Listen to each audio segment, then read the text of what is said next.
C'était bien avant les mariages, les enfants et les disques d'or.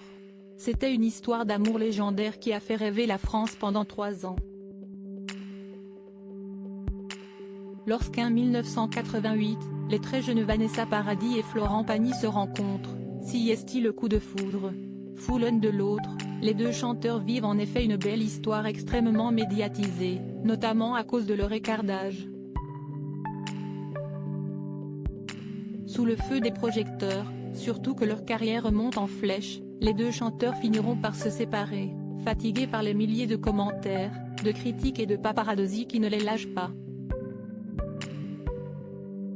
Vanessa Paradis, à peine majeure, se la sépare aux États-Unis où elle rencontre Lenny Kravitz, son futur petit ami et compositeur.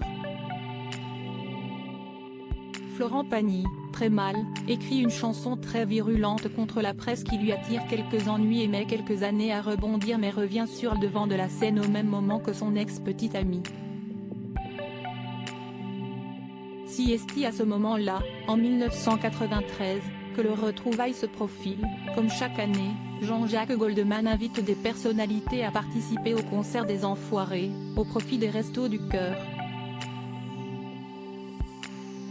Des retrouvailles attendues mais tendues et la gaffe arrive, ils sont tous les deux invités et se retrouvent sur scène de la grande halle de la Villette pour un spectacle donné en hommage à Michel Berger, mort quelques mois plus tôt.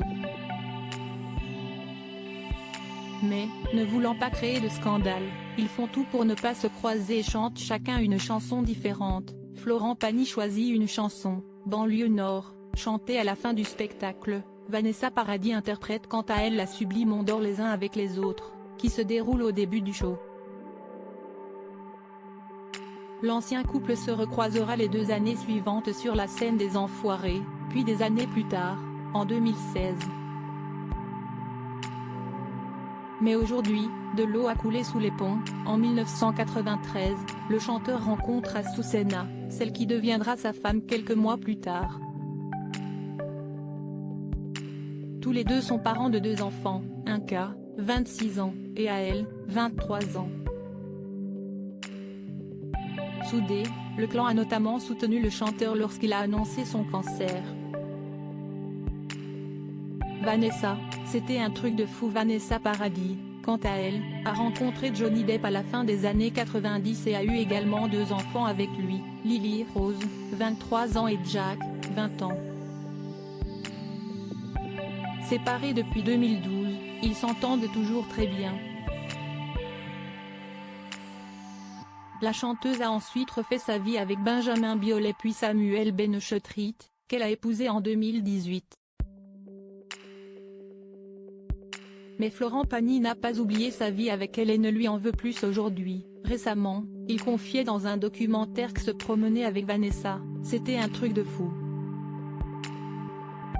Elle zappait tout le monde. Elle arrivait quelque part, tu étais le porte-valise, tu n'étais même pas le mec. C'était juste elle qui rayonnait. Donc tu apprends que, voilà, tu peux être aussi une vedette mais selon avec qui tu es, tu disparais. Et elle avait cette faculté de faire disparaître les gens qu'il y avait autour d'elle, raconte-t-il, plein de souvenirs.